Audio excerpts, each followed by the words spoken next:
이게 싸움이 굉장히 긴 싸움이 될 것 같습니다. 그냥 단순하게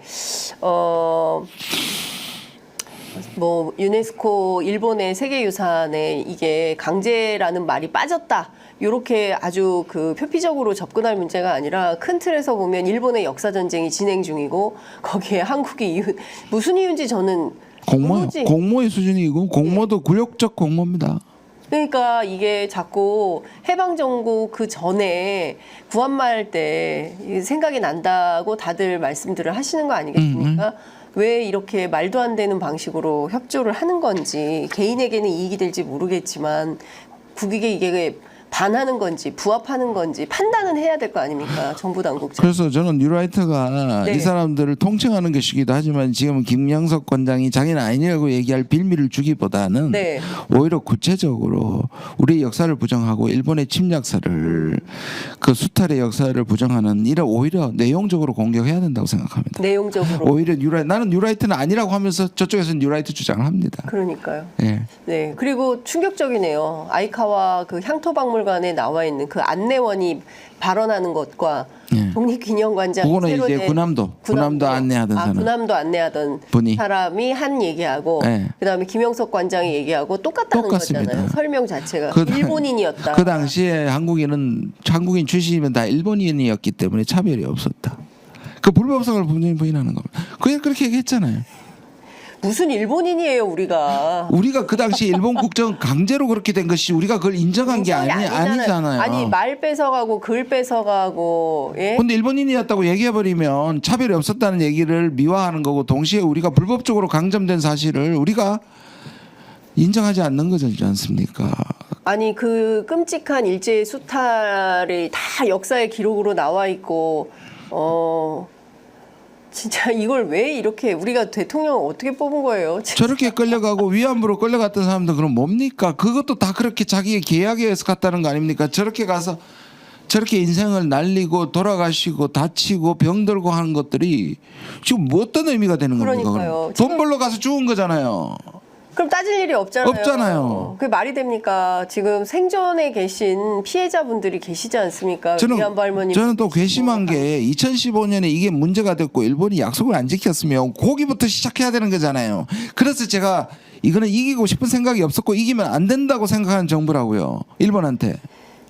이 와중에 김태효 안보실 1차장이 KBS 인터뷰를 했는데요.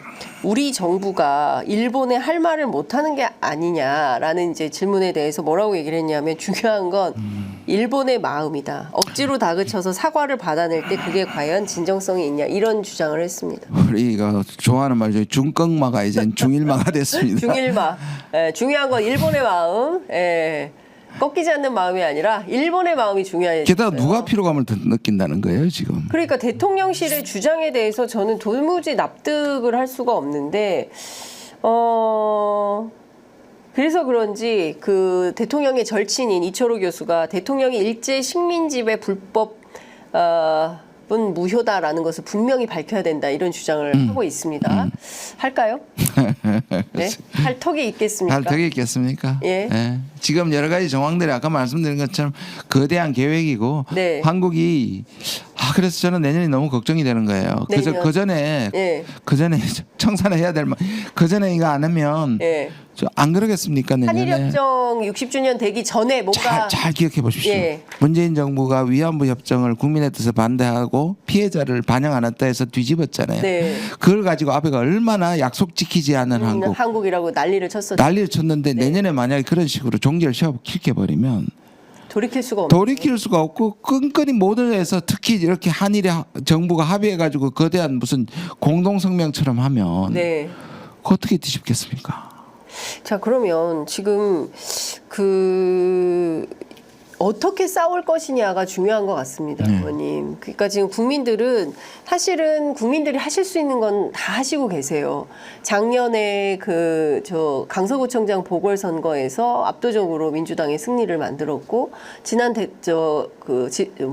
총선에서 국민들이 야권 192석을 만들었습니다. 국민들은 이렇게 최선을 다해서 하고 있는데 자 그러면 지금 전선에 있는 야당 정치인들이 이 상황에서 국민들을 대표해서 리더가 되신 거잖아요. 그럼 이 리더들이 어떻게 싸울 것인지에 대한 해법과 방법을 좀 알려주셔야 되지 않을까요?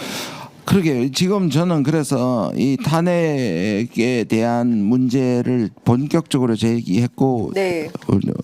우리 당에서는 저희 당에서는 또 이 탄추위라고 만들었는데요. 저는 한 가지 말씀드리고 싶은 게 범법행위가 있잖아요. 네. 수사 외압이라든지 네. 이 왜곡이라든지 이런 법적인 그러니까 세세한 구체적인 법법행위 다시 말해서 탄핵 사유가 되는 걸 찾는 것도 중요하지만 증거 예. 한쪽에서는 반헌법적 그렇잖아요. 네. 임시정부를 인정하지 않는 반헌법적이란 말이에요. 그렇습니다. 일본이 역사말 이거 제대로 하지 않는 것 예. 사실 반헌법적 행위도 탄핵이 될 수 있다는 여론을 만들어야 된다고 생각해요. 이게 같이 가야 된다. 그런데 이제 우리가 언제 3.1운동의 법통을 인정하지 않았냐, 우리가 언제 독립운동의 역사를 부정했냐, 마치 김형석 관장 같은 태도인 거죠. 그러니까 본인이 이제 그런 생각을 갖고 있는 게 여러 기록을 통해 확인이 됨에도 불구하고 당장 기자들이 마이크를 대면 내가 언제 그랬어? 나는 독립운동 역사 부정한 적이 없고 뭐 이런 식인 거예요. 법률적으로 일본인이었다. 이렇게 말했을 뿐이다. 이런 방식이거든요. 그렇죠. 예. 그러니까 그런 것들을 저는 뭐 예를 들어서 다 찾아내야 되고 예. 점점 지금 노골화되고 있잖아요. 노골화되고 있죠. 노골화가 됐기 때문에 결정적으로 저는 이런 부분들이 나타난다고 생각을 해요. 네. 그러면 그 부분은 같이 따져야 되고 저는 이런 게 뭐 소위 말하는 마일리지 쌓는다고 저는 생각을 합니다. 그리고 이것들이 결국 지금 국회에서 사실 국민들이 아까 말씀하신 것 좀 마련해 준 것들을 더 가열차게 투쟁을 해야 되고요. 네. 그다음에 뭐 슬쩍 끼워 넣는 게 아니라 실제로 저희 지금 제가 이 소수당으로서 네. 활동하기가 너무 힘들거든요. 그러니까 실제로 이 교섭단체도 나눠주고 이제 인정해주고 네, 낮춰서 인정해주고 민주당이 이제 전당대회 끝났으니까 네. 이 집중해야 될 때다. 특히 예. 내년이라 아까 계속 뭐 제가 반복하는데 그 전에 이 부분을 지금 보십시오. 김구 안중근 다 테러리스트 만들고 있지 않습니까?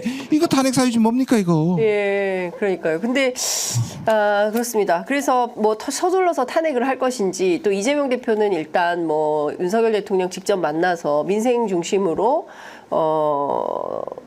국회를 좀 운영했으면 좋겠다. 이제 이런 그 발언을 하기 때문에 근데 과연 또 윤석열 대통령이 만날지 이것도 좀 의문이기도 하고 여러